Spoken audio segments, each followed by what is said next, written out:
बिस्मिल्लाहिर्रहमानिर्रहीम। अस्सलाम वालेकुम व्यूअर्स, मैं करता हूँ आप सब ठीक होंगे, मैं भी बिल्कुल ठीक हूँ।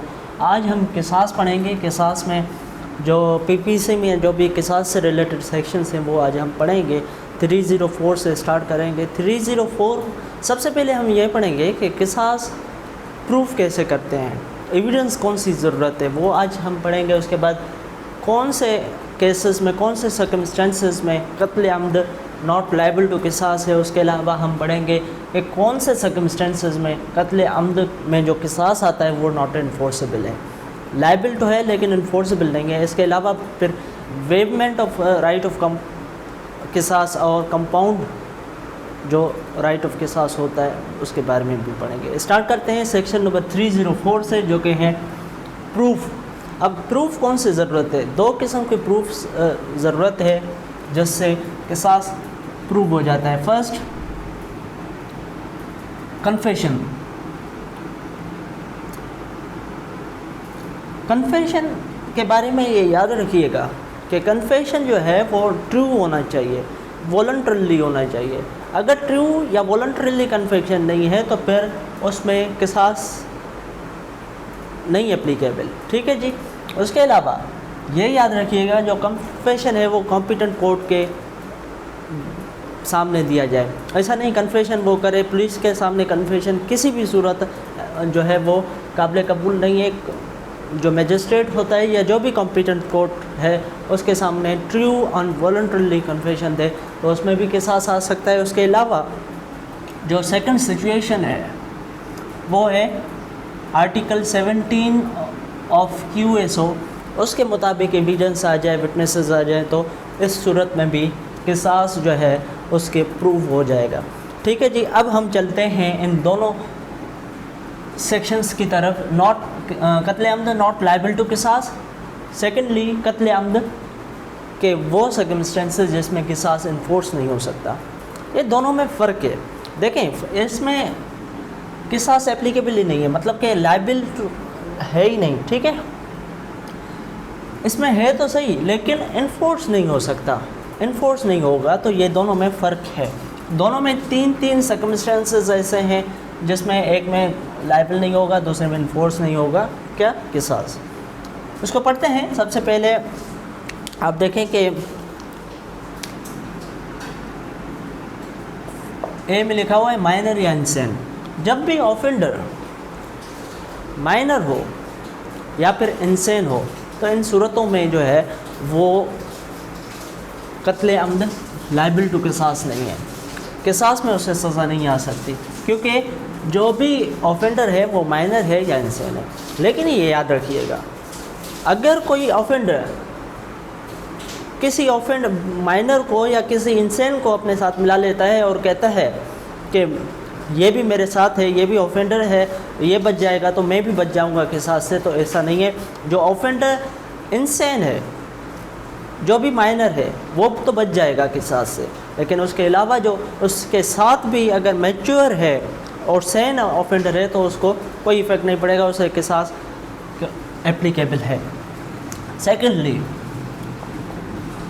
डेथ ऑफ अ चाइल्ड और ग्रैंड चाइल्ड। ऑफेंडर जो है, मुजरिम जो है, उसने अपने चिल्ड्रन को मार दिया, उसने अपने बेटी को मार दिया, उसने अपने जो है वो बेटे को मार दिया, तो इस सूरत में भी कत्ल आमद लायबल टू किसास नहीं है। ये याद रखिएगा क्योंकि ये बड़े इंपॉर्टेंट टॉपिक है जो मैं आज आपको पढ़ा रहा हूँ। Thirdly, any Wali of the victim is a direct descendant. Offender जो है ऑफेंडर ने किसी को कत्ल कर दिया, उसके बाद उसका जो विक्टिम का वली है वो ऑफेंडर का चिल्ड्रन है वगैरह। जैसा कि PLD 1994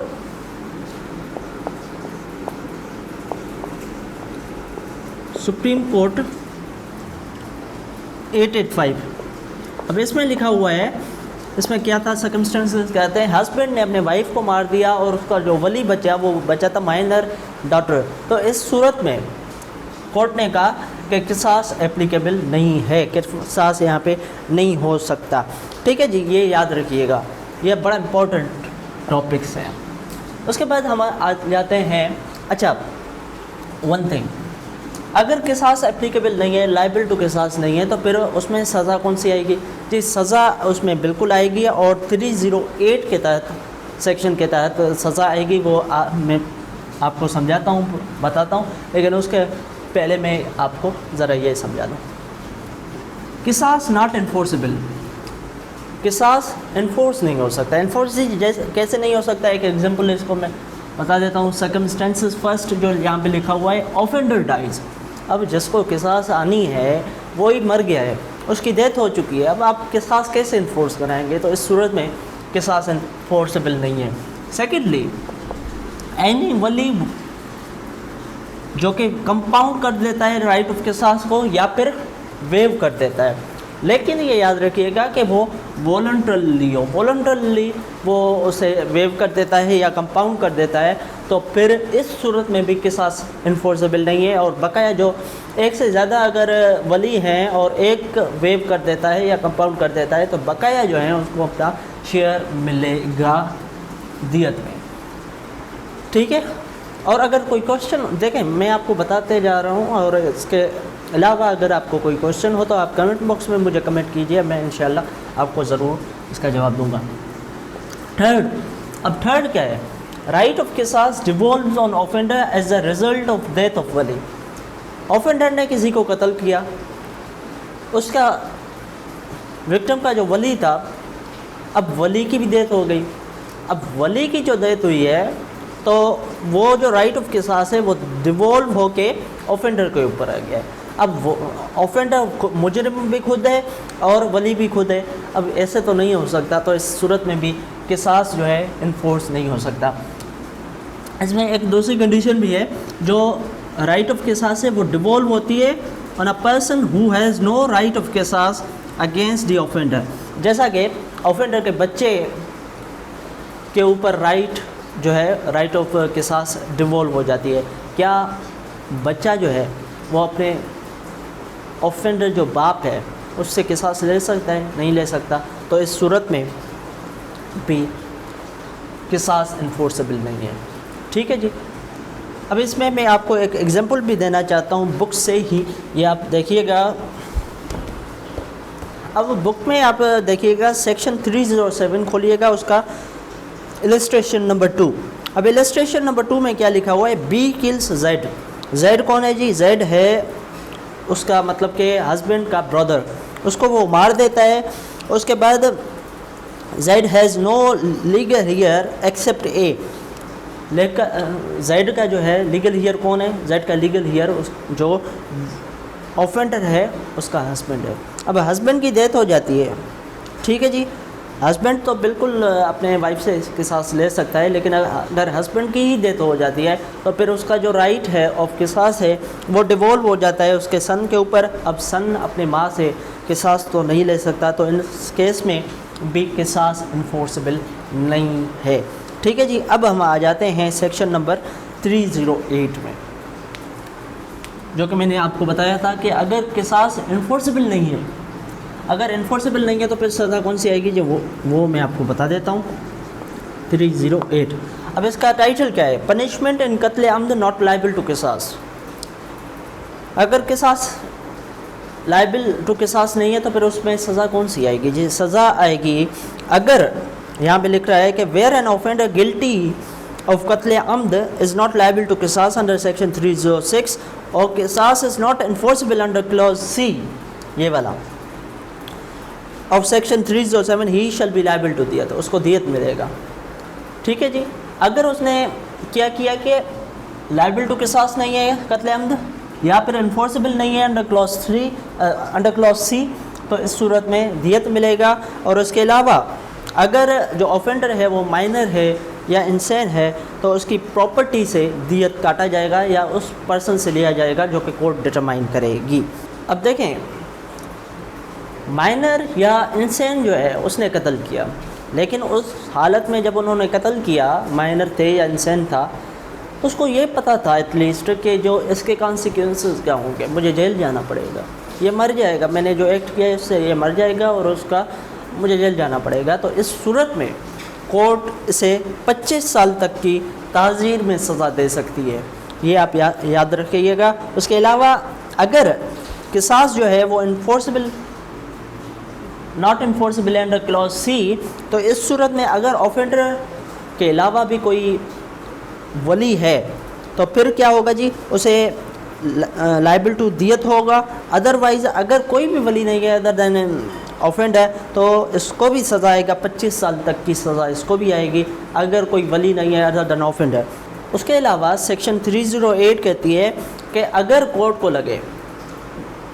को लगे कि सर्कमस्टेंसेस ऐसे हैं या फिर फसाद फिर हो गया है या सर्कमस्टेंसेस ऐसे हैं, ब्रूटल मर्डर हुआ है वगैरह वगैरह, तो इस सूरत में कोर्ट क्या कर सकती है कि 25 साल तक की सज़ा जो है आइदर डिस्क्रिप्शन में एज अ ताज़ीर दे सकती है। ये कोर्ट का पावर है, ठीक है जी, ये आपने याद रखना है। बाहर बारिश हो रही है तो हम लेक्चर को कंटिन्यू करते हैं। सेक्शन 309। अब 309 ऑफ पीपीसी क्या कहती है, waiver of qisas in qatl अमद। किसास एक क्या है, किसास एक राइट है, उसको वेव करना कत्ल अमद की सूरत में, हर्ट की सूरत में नहीं, कत्ल अमद की सूरत में। तो ये कैसे कौन कर सकता है, कैसे होगा, ये इसके बारे में है। अडल्ट सेन वली, पीपीसी कहती है कि अडल्ट सेन जो वली है, अडल्ट कौन, जो कि 18 ईयर से ऊपर हो, सेन कौन, जो कि उसको कॉन्सिक्वेंसेस का पता हो और वली हो। तो इस सूरत में वो जो है वो without any compensation right of qisas को वेव कर सकता है, विदाउट एनी कंपनसेशन, कोई भी कंपनसेशन नहीं लेगा, ये आपने याद रखना है। लेकिन अगर एक से ज़्यादा वली हैं, 2 या 3 वली हैं, तो जो किसास के राइट को वेव कर रहा है वो तो वेव हो जाएगा। बकाया जो वलीज़ हैं उनको दियत का जो अपना शेयर होगा वो उनको मिलेगा। इसके अलावा अगर एक से ज़्यादा विक्टिम है, जैसा कि एक उसने फायरिंग की, उसमें 2 लोग मर गए, एक मर गया जी फरहान, दूसरा मर गया जी फरीद, 2 अलग विक्टिम हैं। अगर फरहान के विक्टिम ऑफेंडर को माफ़ कर देते हैं, ये ऑफेंडर है जी टिल्लू, अगर इसको माफ़ कर देते हैं, लेकिन फरीद के विक्टिम जो हैं टिल्लू को किसास का राइट वेव नहीं करते, तो इसको किसास में सज़ा आएगी, क्योंकि फरहान के वली जो हैं वो अगर माफ़ करते हैं तो इसका इफ़ेक्ट, कोई भी इफ़ेक्ट फरीद के वलीज़ जो हैं उनको नहीं पड़ेगा। ये आपने याद रखना है। दोनों अलग विक्टिम हैं तो दोनों के वलीज़ के जो लीगल राइट्स वगैरह हैं वो अलग हैं। अच्छा, ये तो हो गए 2 विक्टिम। अगर 2 ऑफेंडर हैं, जैसा कि 2 ऑफेंडर हैं, तो अगर विक्टिम भले एक हो, उसका जो वली जो है वो एक विक्टिम को तो माफ़ करता है, जैसा कि फॉर सपोज ये 2 विक्टिम हैं, ठीक है, इसको तो वो माफ़ कर रहा है, लेकिन अगर इसको माफ़ नहीं कर रहा, वेव नहीं कर रहा, तो इसको अपनी किसास में सज़ा आएगी। ठीक है जी, ये याद रखिएगा, ये क्वेश्चंस आ सकते हैं आपके पेपर्स में। उसके अलावा अब हमारे पास सेक्शन है 310 जो कि है कंपाउंडिंग ऑफ किसास इन कत्ल आमद। अच्छा, 309 में क्या था, वेव करना। वेव में क्या था कि आप कोई कंपनसेशन नहीं ले रहे, जो भी वली वेव करेगा वो कंपनसेशन नहीं लेगा, या उसमें लिखा हुआ है बाकायदा कि विदाउट एनी कंपनसेशन। लेकिन अगर वो कंपाउंड कर रहा है तो वो कंपाउंड के सूरत में जो है वो बदले सुलह लेगा, मतलब कि कंपनसेशन लेगा। लेकिन वो कौन करेगा जी, अडल्ट सेन वली ही कंपाउंड कर सकता है, वो बदले सुलह लेगा। बदले सुलह कितना हो सकता है जी, बदले सुलह एटलीस्ट दियत की अमाउंट हो, दियत से अमाउंट की से कम नहीं हो सकती, ज़्यादा हो सकती है। ठीक है जी, अगर वली जो है वो इंसान है या माइनर है तो उसका जो वली है वो उसके पास ये राइट आ जाएगा, वो कंपाउंड कर सकता है। ठीक है जी, अगर कोई और वली नहीं है तो जो गवर्नमेंट है वो भी कंपाउंड कर सकता है किसास को। लेकिन यहाँ पे याद रखिएगा, जो बदले सुलह है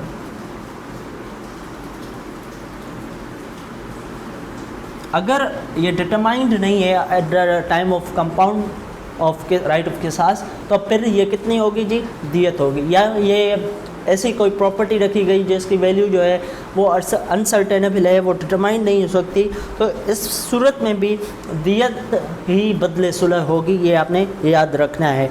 और बदले सुलह जो है वो ऑन डिमांड भी जी जा सकती है या डिफ़र्ड भी जी जा सकती है। जैसा कि हमारा जो डोबर होता है वो ऑन डिमांड भी हो सकता है, डिफ़र्ड भी हो सकता है। इस सूरत में ये भी ऐसे ही है। अब हम चलते हैं आगे। अच्छा, एक चीज़ यहाँ पे आप याद रखिएगा कि बदला सुलह के में कोई फ़ीमेल नहीं दी जा सकती। ऐसा नहीं हो सकता कि जो जैसा कि कबायली जो जिरगे होते हैं ना, उसमें ऐसा ही होता है, कोई कत्ल कर जाए तो फिर उसको क्या करते हैं, रिश्ता दे के वो सुलह करवा देते हैं। कंपाउंडमेंट का मतलब ही सुलह है। लेकिन अगर सुलह में किसी मतलब रिश्ता वगैरह दिया गया तो ये बिल्कुल ऑफेंस है, ये ऐसे कंपाउंड नहीं होगा, ये आपने याद रखना है।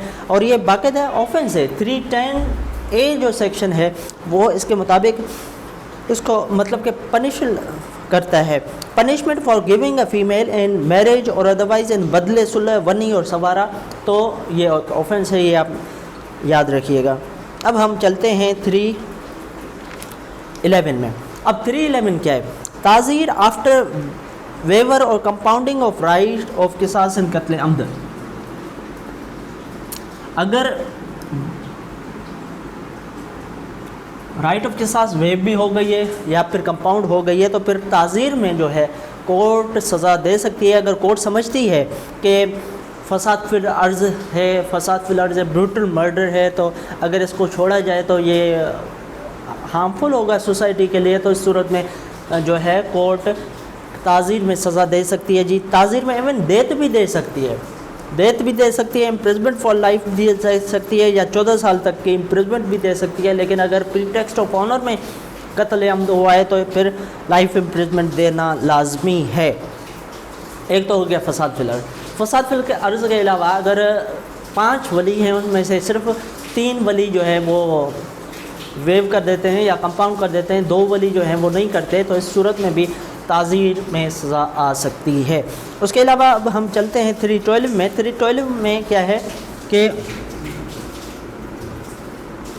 वेव हो गई है राइट ऑफ किसास या कंपाउंड हो चुका है, जो भी हुआ है, उसके बाद जो वली है वो कत्ल कर देता है ऑफेंडर को, ठीक है जी। Where a wali commits qatl amd of convict against whom the right of qisas has been waived under section 309 और कंपाउंडेड अंडर सेक्शन 309, 310, ठीक है जी। तो फिर क्या होगा, तो इसको किसास की सज़ा मिलेगी। अगर इसने खुद कंपाउंड किया है, सुलह किया है, उसके बाद इसने कत्ल अमद किया है, या इसको पता था कि दूसरे वलियों ने कंपाउंड कर दिया है या वेव कर दिया है, तो उसको पता था, उसके बावजूद भी उसने कत्ल किया है ऑफेंडर का, तो इसको किसास में ही सज़ा आएगी। अदरवाइज़ अगर इसको नॉलेज नहीं थी तो फिर दियत आ जाएगी, ठीक है जी। अब हम चलते हैं 313 सेक्शन की तरफ। अब 313 कौन सा है, 313 मतलब right of qisas in qatl amd where there is only one wali ही alone has the right of qisas in qatl amd. अगर सिर्फ एक ही वली है तो फिर उसके पास ही किसास का राइट है, ठीक है जी। If there are more than one the right of qisas vest in each of them, ठीक है जी, ये आप समझ रहे हैं। अगर एक वली है तो राइट ऑफ किसास उसके पास है, लेकिन अगर एक से ज़्यादा है तो फिर सबके पास राइट ऑफ किसास है।